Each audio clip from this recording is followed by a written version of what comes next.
Hi guys, for today's video po ay mamimingwit naman po ako sa ilog. Kaya yan po, nangunguha po ako ng bulate, pangpain naman po namin. O, tingnan nyo, ang dami na po yung bulate. At saka nga pa po umuulan po ngayon, kaya yung ilog namin binabaha po. Kaya yan po, namimingwit po kami. Kasama ko pala dyan yung kapatid ko na dalawa at isang pamangkin na mamimingwit kami sa ilog. Sila pala yung nagyaya sa aking mamingwit sa ilog kasi umuulan. Mas maganda daw mamingwit sa ilog na umuulan para marami daw mahuling isda. Hindi lang po sila makita sa video kasi malayo po sila sa akin.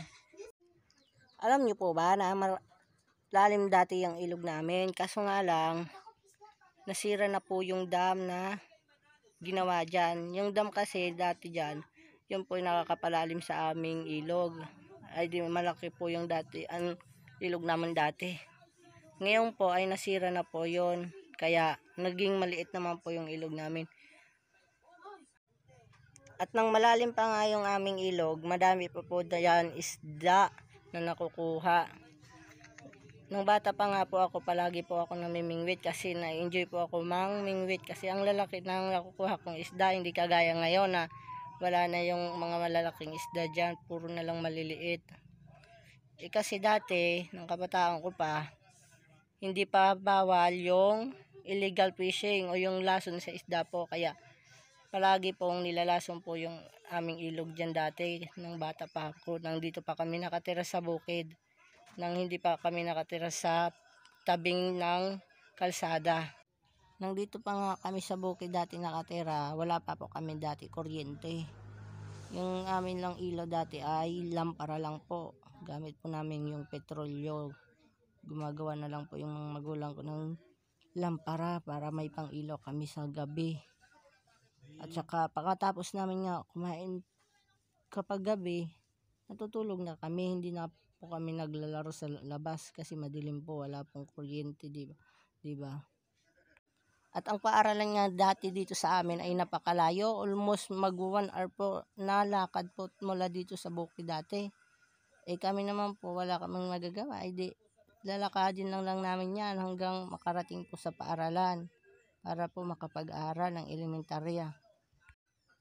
Kapag papasok na ako sa paaralan at saka pag umuwi na po kami ng mga kapatid ko, nilalakad lang po talaga namin yun para makarating lang po sa paaralan at makauwi.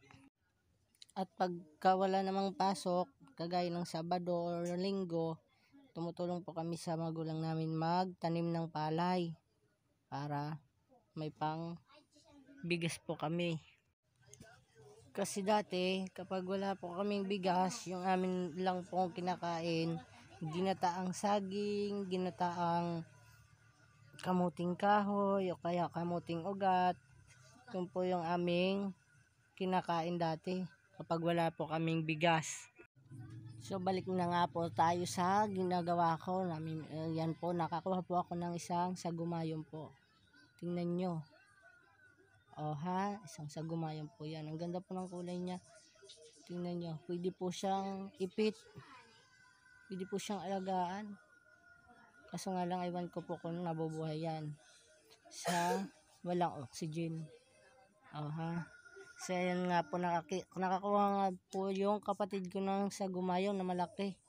Ang laki po niya, no? Tingnan nyo. Yan. Ang ganda na kulay niya. Matingkad na po yung kulay niya dyan kasi malaki na po siya.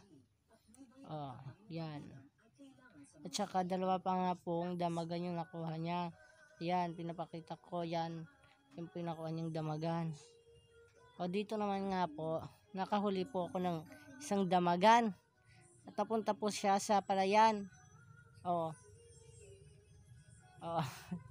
Yan, hinuhuli ko pa.